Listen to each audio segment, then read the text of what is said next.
And then the real estate related thing I think is very interesting. And I think, oh, Renee's back. Okay. So we let Renee in.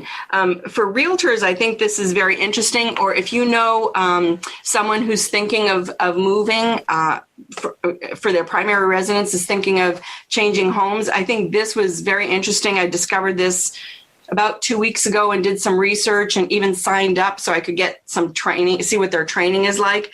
But this second one is what to do when you don't want to make a contingent offer. Contingent offer meaning you don't want to say that you have to sell your home to buy another home. So they call that making a non-contingent offer when you already own a home and you're not relying on selling that home to buy your next home, right? So contingent, there's lots of contingencies, and as we all know, in buying real estate. But when you live in a home, that's one of the tricky parts, especially in this market today.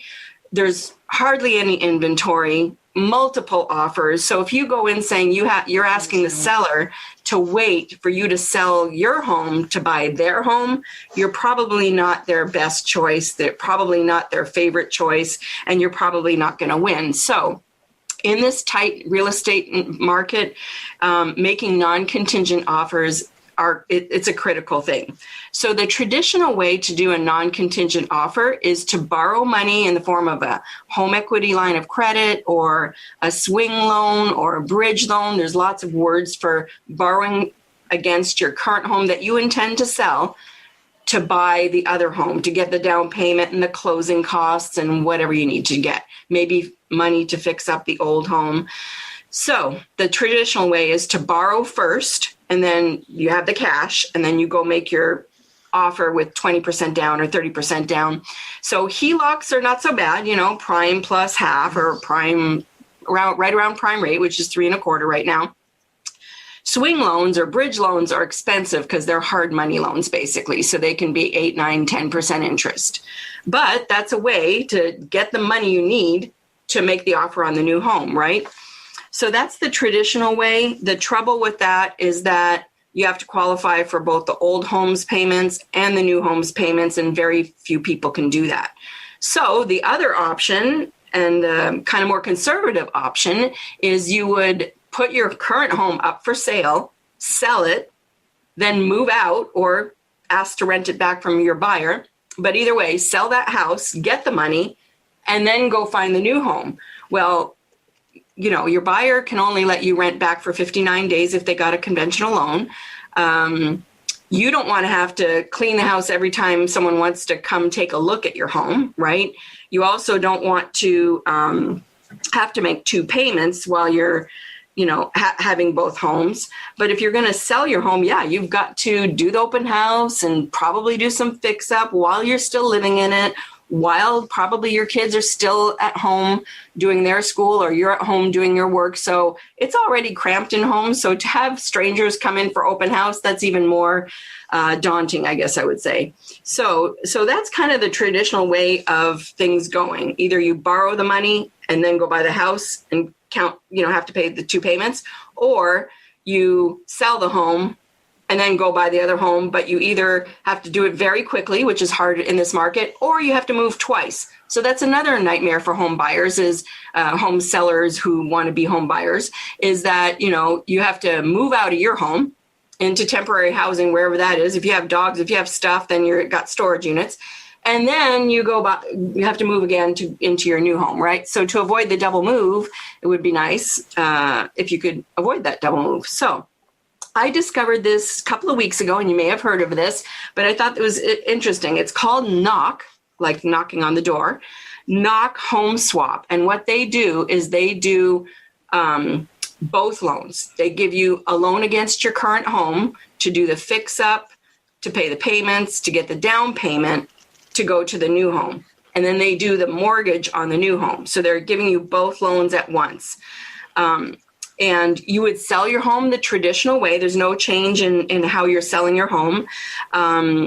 However, if you can't sell it after 6 months, which is unlikely in this market, but let's say after 6 months, you haven't sold your home, they will buy it from you at 85% of market value. So they're kind of like your backup offer to the sale of your home, which is pretty cool. They charge a 1.25% convenience fee, which is kind of like a commission, I guess, kind of like points.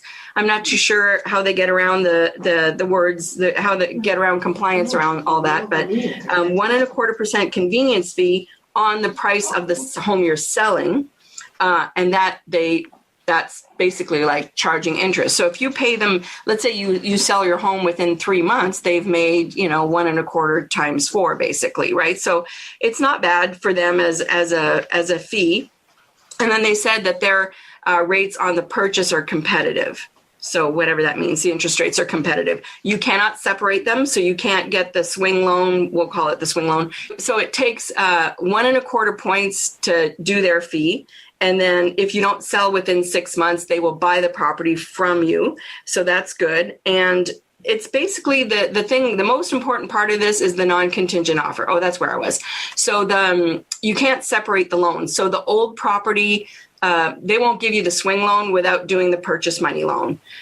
So I guess that's where they're really making their money. But obviously I haven't seen their books. So I was going to try and pencil out to see, okay, what is it really worth? Because they're saying they're charging competitive rates. But I imagine the interest rate on the purchase loan is probably 0.25% higher because they're doing all this. But that would be good to do a dummy file and just have someone go through the steps.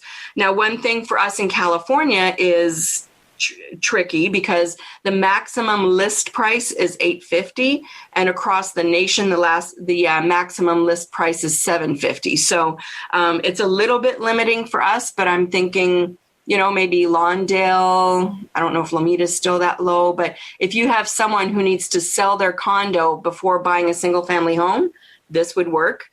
They say that you should have about 30% equity for the numbers to work, but I would think the higher the price, the more those numbers work because you're covering closing costs and mortgage payments. Well, the higher the amount that your house is worth, or the numbers get easier. So they gave examples of 5% down. They gave examples of 10% down.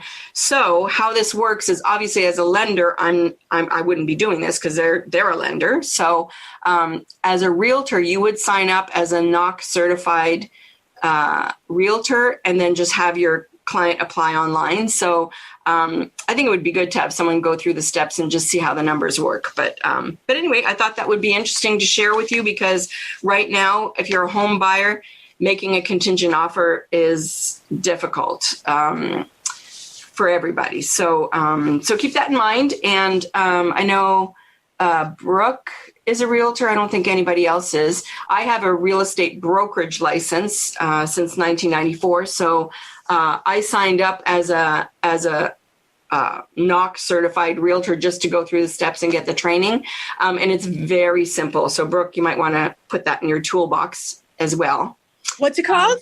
It's called knock, like knocking on the door, KNOCK. Okay.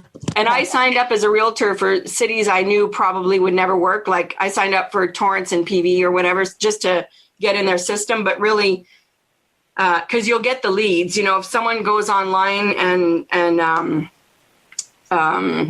someone goes online and like applies or puts their house's parameters to see if they qualify, they refer those leads to their NOC certified realtors. So it could be, another source of business for you. Okay. Cool.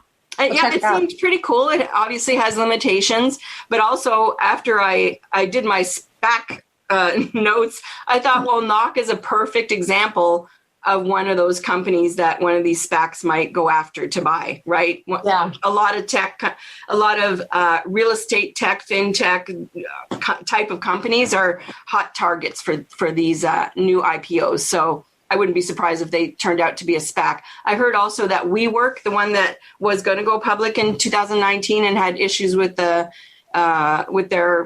business model, but also with their CEO had some issues. So I heard they were going to get acquired by a SPAC too. So it'll be interesting to watch all of that as this year unfolds and changes from 2020. So, okay, so those are the two lessons for today.